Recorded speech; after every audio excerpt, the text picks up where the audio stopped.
Il fut un temps où les voitures étaient construites comme de massives machines d'acier, solides, imposantes, mais remplies de dangers cachés dont peu se doutaient.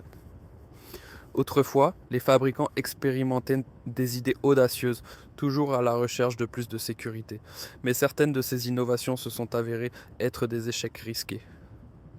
Imaginez-vous au volant d'une vieille classique et remarquez soudain à quel point certaines fonctions étaient vraiment dangereuses à l'époque.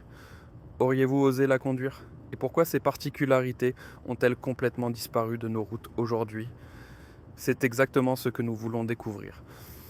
Plongeons directement dans le passé et commençons par la première place. Top 1. Pare-choc rempli d'eau.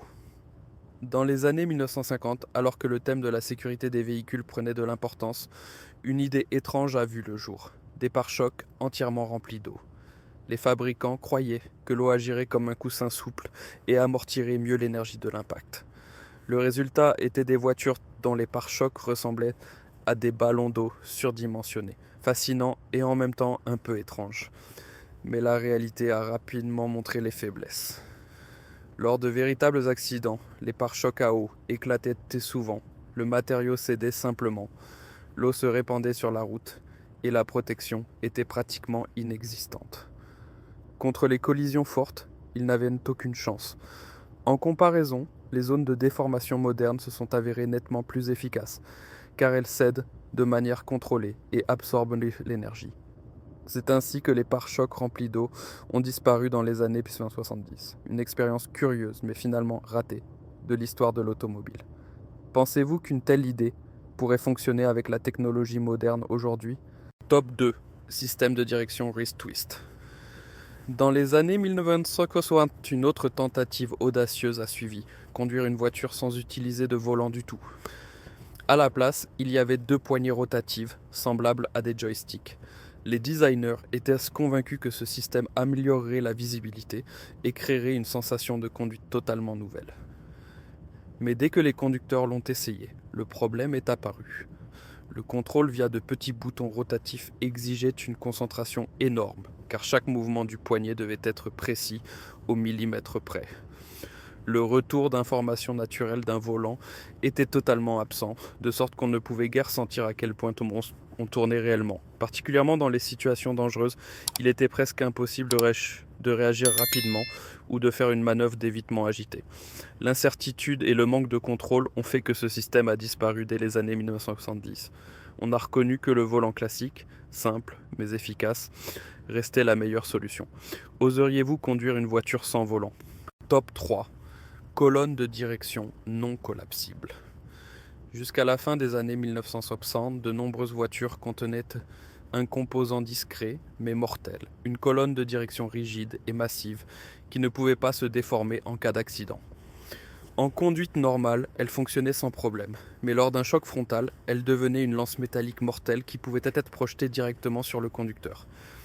À l'époque, de nombreux grands fabricants utilisaient cette conception sans en comprendre pleinement les conséquences. Ce n'est qu'à la suite de graves accidents qu'il est devenu évident à quel point cette construction était dangereuse. La question était, peut-on construire une colonne de direction qui absorbe l'énergie au lieu de la transmettre? En 1967, la percée est finalement arrivée. Une colonne de direction collapsable, qui se rétracte de manière contrôlée lors d'un impact, a été introduite. Cette invention a sauvé d'innombrables vies et est rapidement devenue le nouveau standard de sécurité. Les colonnes de direction rigides ont disparu en quelques années. Si vous aviez conduit une voiture avec cette construction à l'époque, auriez-vous été conscient du danger juste devant vous? Top 4. Tableau de bord en métal. Dans les premières décennies de la construction automobile, les tableaux de bord étaient simplement en métal nu, dur, froid et complètement inflexible. Pour les conducteurs de l'époque, c'était tout à fait normal car l'accent était mis davantage sur la robustesse que sur la sécurité. Mais en cas d'accident, cette pièce massive d'acier s'est avérée être un point faible mortel. Un seul impact violent pouvait faire que la tête, les genoux ou la poitrine percutent le métal de plein fouet, sans aucune forme de rembourrage ou de protection.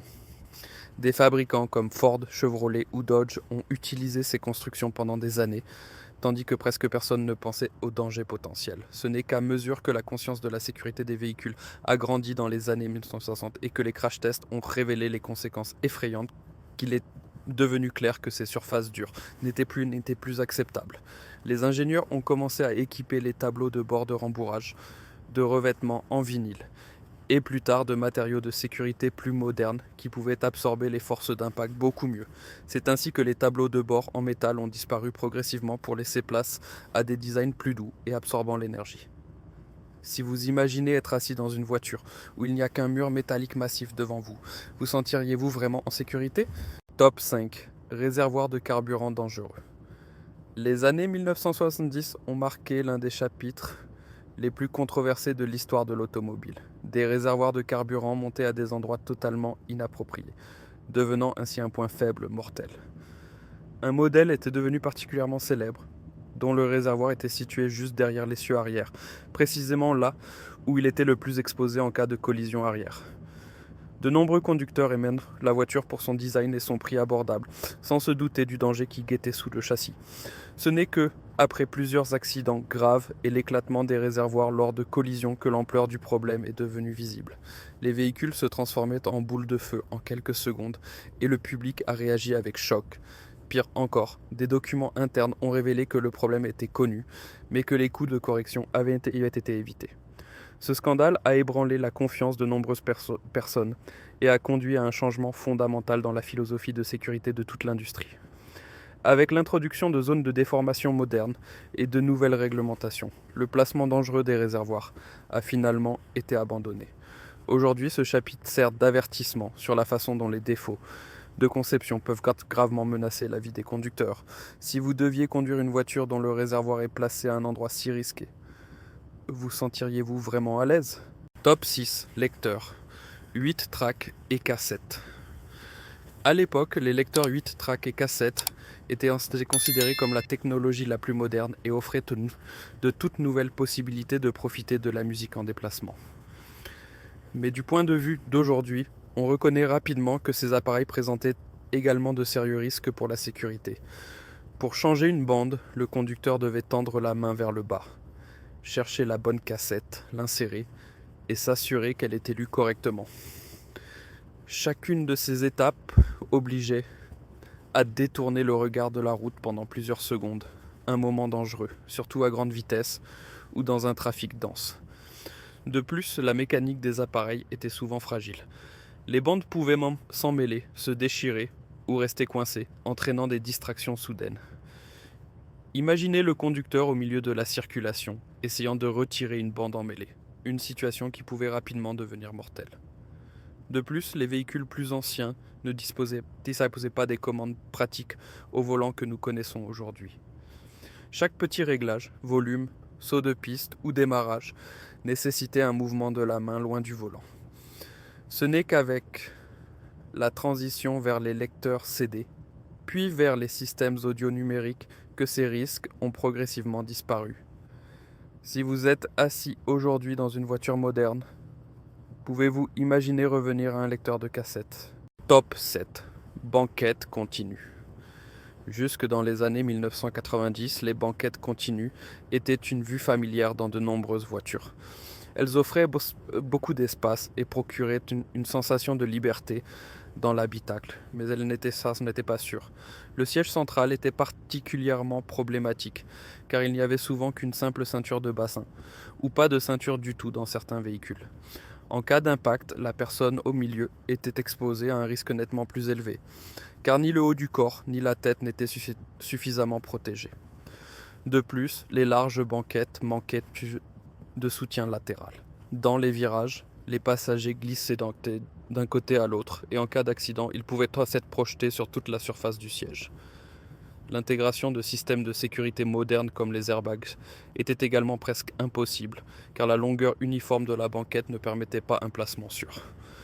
Lorsque l'industrie automobile a commencé à se concentrer davantage sur la sécurité individuelle de l'habitacle, les banquettes ont rapidement disparu et ont été remplacées par des sièges individuels avec des systèmes de ceintures séparés. Ceux-ci offraient un meilleur soutien latéral, pouvaient être combinés avec des airbags et augmenter considérablement la protection de tous les occupants. Si vous pensez aujourd'hui à vous asseoir sur une vieille banquette continue sans ceinture appropriée, vous sentiriez-vous vraiment en sécurité ? Top 8. Portes à charnières arrière. Dans les années 1930 à 1960, les portes à charnière arrière étaient considérées comme élégantes et pratiques. Elles s'ouvraient largement, offraient un confort d'accès généreux et conféraient à de nombreux véhicules de luxe un look distinctif. Mais derrière leur élégance se cachait un grand risque. Dès qu'une de ces portes se détachait pendant la conduite, que ce soit à cause d'un loquet défectueux ou d'une poignée tirée par inadvertance, le vent de la marche la saisissait avec une force énorme et la projetait brusquement vers l'arrière. Fermer la porte devenait presque impossible dans de tels moments, et les passagers couraient un risque réel d'être éjectés du véhicule. C'est précisément ce risque qui a valu à ces portes le surnom tristement célèbre de Suicide Doors. Avec l'augmentation des normes de sécurité, elles ont progressivement disparu du paysage routier. Les véhicules modernes qui reprennent occasionnellement ce design de porte sont aujourd'hui sécurisés par des verrous électroniques et des charnières spéciales qui empêchent toute ouverture pendant la conduite. Mais malgré tous les progrès, le souvenir de cette époque où un détail élégant pouvait devenir un piège mortel reste indélébile. Si vous aviez été dans une voiture avec de telles portes à l'époque, leur auriez-vous vraiment fait confiance ? Top 9. Fenêtres triangulaires. Les fenêtres triangulaires étaient autrefois un élément familier de nombreuses voitures, surtout avant que la climatisation ne devienne un équipement standard. Ces petites fenêtres supplémentaires, généralement placées à l'avant, pouvaient se ouvrir indépendamment et apporter du flux de l'air frais sans avoir à baisser toute la vitre.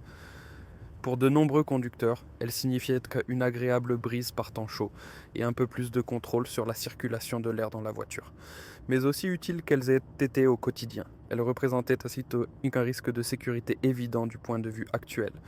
Les petites fenêtres créaient des points faibles dans la structure de la porte, ce qui affectait la stabilité de l'ensemble du cadre, en cas d'accident.